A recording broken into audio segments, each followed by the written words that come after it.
Salut tout le monde, aujourd'hui mon shaker est en vacances, pour une fois il me fout la paix, mais c'est pas ça qui va nous empêcher de tailler le bout de gras. Donc les lipides, ou graisses, troisième macronutriment de notre alimentation, seconde source d'énergie du corps humain après les glucides, pendant des années et des décennies, elles ont été très controversées et encore aujourd'hui c'est le cas, elles ont très mauvaise réputation parce qu'elles sont 2 fois plus caloriques que tous les autres macronutriments, mais, parce qu'il y a toujours un mais, on s'est aperçu au fur et à mesure que les années passaient et que des études ont été faites qu'en fait elles sont bénéfiques pour notre santé et pour le corps humain.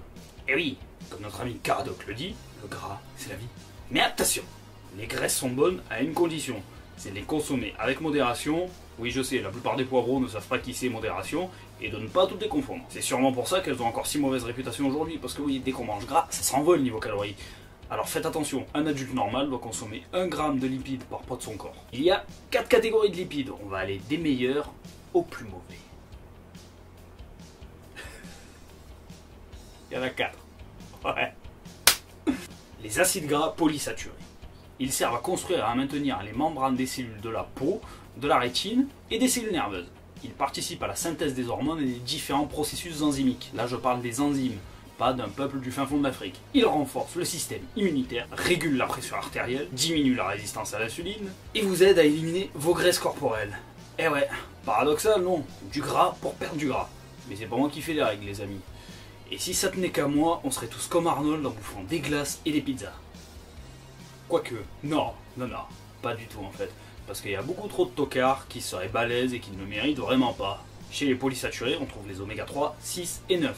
Les plus intéressants, mais les plus rares dans notre alimentation, ce sont les oméga 3. Ils sont surtout présents dans l'huile de colza, l'huile de noix, l'huile de soja, dans les poissons gras aussi, comme le thon, le saumon, les sardines et les maquereaux. Et vous pouvez toujours vous supplémenter en oméga 3 avec des toutes petites pilules comme ça, qui ne coûtent rien et qui ne vous feront que du bien. Inutile de vous supplémenter en oméga 6 et 9, ils sont présents dans la plupart des fruits à coque et leurs huiles, et dans les avocats aussi. Alors avec une alimentation saine et équilibrée, vous aurez votre quota, c'est sûr. Si vous n'en consommez pas assez, vous allez avoir des troubles cardiovasculaires et neurologiques, cutanés, de la vision, de la coagulation sanguine et de la reproduction. Les acides gras monoinsaturés. Ils aident au fonctionnement du système nerveux et protègent contre les maladies cardiovasculaires. Les acides gras monoinsaturés ont une influence sur le taux de cholestérol. Ils font baisser le taux de mauvais cholestérol et ils font grimper le taux de bon cholestérol. On les trouve en grande partie dans l'huile d'olive, l'huile de colza, les amandes, les noisettes, les cacahuètes, les poissons gras, la graisse d'oie et les avocats. C'est quasiment impossible de ne pas en consommer. La plupart des graisses et lubrifiants utilisés en cuisine, et je précise bien en cuisine, bande de gros dégueulasses, en contiennent. Les acides gras saturés. Ils représentent une réserve d'énergie importante pour le corps humain, comme je vous l'ai dit précédemment.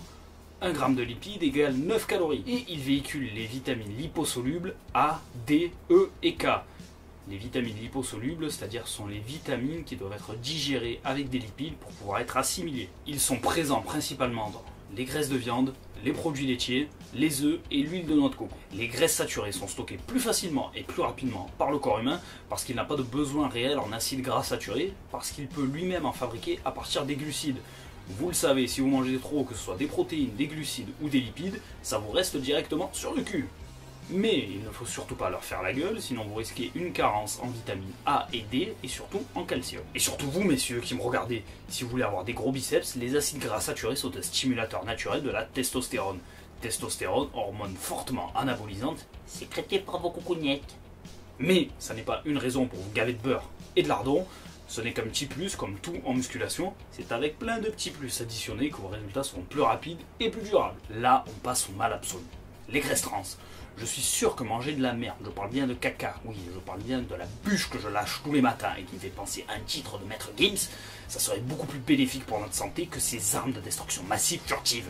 Elles sont produites par les industries agroalimentaires, ce sont des graisses partiellement hydrogénées pour solidifier les huiles végétales dans le processus de fabrication de biscuits, de chips, de viennoiseries, de gâteaux et autres saloperies 100% industrielles dont vous adorez vous gaver. Les avantages de ces graisses? Aucun bordel de merde, sauf si vous voulez vous tuer à petit feu et développer des troubles cardiovasculaires, augmentation des risques de diabète, diminution du bon cholestérol et augmentation du mauvais, une chute significative du taux de testostérone, et encore plein d'autres choses bien sympas dont on ne vous parle surtout pas. Donc, continuez à bouffer au fast-food, des plats tout prêts, des chips, des sandwichs, des biscuits, des gâteaux et toutes ces autres saloperies qui contiennent à mort de ces graisses trans, et vous ne changerez jamais. Vous allez garder vos putains de bourrelets flasques et vous allez rester dégueulasse. Dites-vous bien que ces géants de la malbouffe, ils en ont rien à branler de votre santé. Tout ce qui compte, c'est leur pognon. Votre santé, ils s'en tamponnent les glaouis avec une liasse de billets de 500. Donc, à retenir sur les lipides. Si ça existe, c'est comme les protéines et les glucides, c'est pas pour les bouder. Ils sont indispensables au corps humain, que vous soyez sportif ou pas. Donc vous devez tous les consommer, sauf ces saloperies de graisse trans. Ça représente environ 33% de chaque. C'est difficile à respecter, je sais, de toute façon, quand on veut, on peut. Ça représente environ 26 grammes pour moi de chaque. Mais faites attention, parce qu'avec ces petits salauds, il faut faire gaffe, ils sont 2 fois plus caloriques que le reste.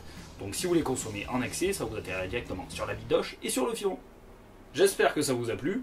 Vous pouvez suivre Hunter TV sur Facebook et Instagram.